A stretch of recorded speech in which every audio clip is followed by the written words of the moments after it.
think for a moment, let's conjure up tomorrow, or the next day, or the next day, and the next day, and the next day. Could you form the intention to make some time during the day to actually drop into being in the way that we've been practicing, and probably the way you've been practicing for many years. But sometimes, practice tends to get stale or habitual or a little rote. That's a killer. And the only thing that is making it rote is the fact that you might not be paying attention, really. As soon as you pay attention, like you're awake and everything's pretty interesting.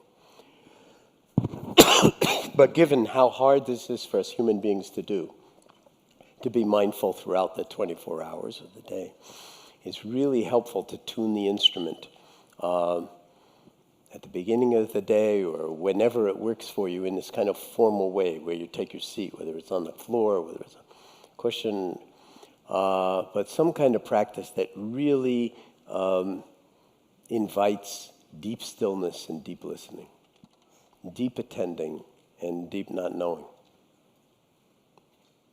And just taking up residency there, resting here, being that. And so can you visualize now, tomorrow, or on an airplane, if you're going on an airplane, or back at home, doing this like without hundreds of people in the same room? Of course, at any moment that you're doing it, there are not hundreds, millions of people at the same moment doing it. It's just like the room is as big as the earth. When the room becomes that big, we're all in this together. But to really give yourself over to, I can just say from my own experience that it's really valuable to do it over days, weeks, months, years, decades. Whether you feel like it or not, whether it feels good or not, that something is taking shape that's not really you doing any of the work, whoever you think you are. But it's the deep listening and the willingness to be present and attend and drop underneath thinking or rest before thinking or notice the tyranny of thinking that actually is liberative. And it's cumulatively liberative. In terms of everyday life, and again, I just totally apologize for coughing my way through this thing. I'm in like the 5th week of this thing, and I could have said, okay, I'm not going to come here. And I just felt like I'd rather come and cough my way through the whole thing than to not come. But I hope you don't feel like...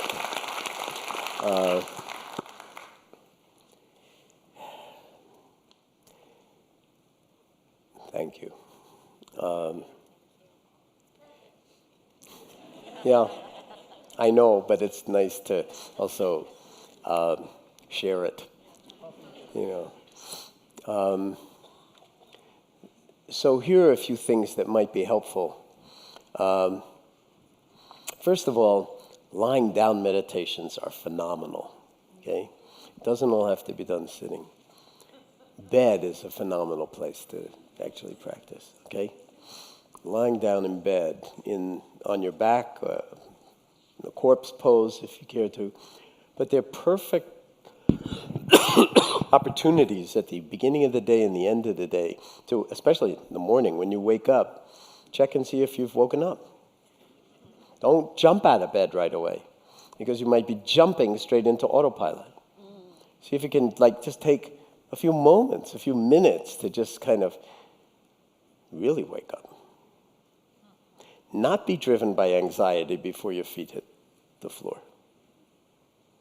Remember who you actually are. Notice the gravitational pull of all of the doing that has to happen.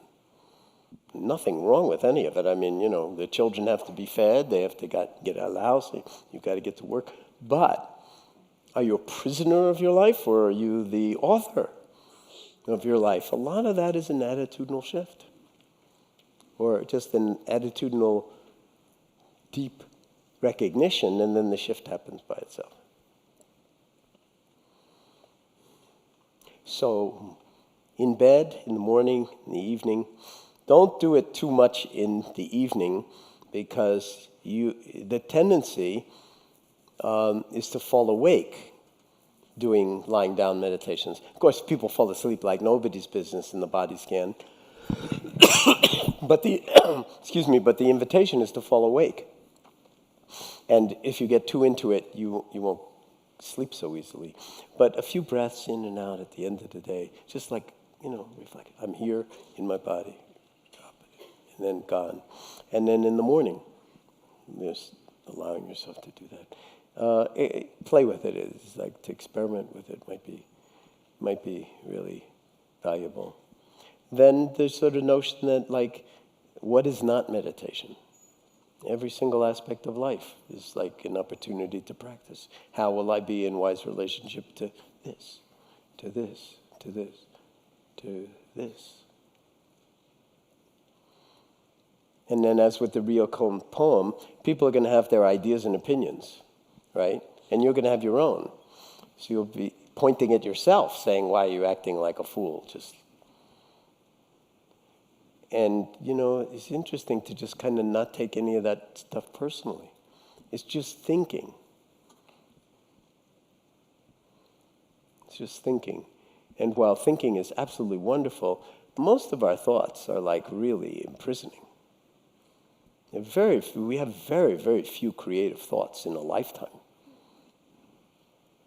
And we'd probably have more if we recognized that, we didn't have to beat ourselves up constantly because there's something not right with us when we're already whole, already perfect, already beautiful, just as we are. And to sort of live your way into that as if it was really important. And to share it with your family and the people that you love, not by trying to get them to meditate, but by being the you that they love. It's hard work sometimes because, we fall into patterns. We fall into liking and disliking and all sorts of things that then create separation and projection and judgment and on and on and on. And so we could just, awareness is like writing yourself an immediate sort of restraining order. Like the finger touching the soap bubble. It's like, don't need to go there. You're not really doing anything, but all those imprisoning possibilities, they're evaporating instead of concretizing.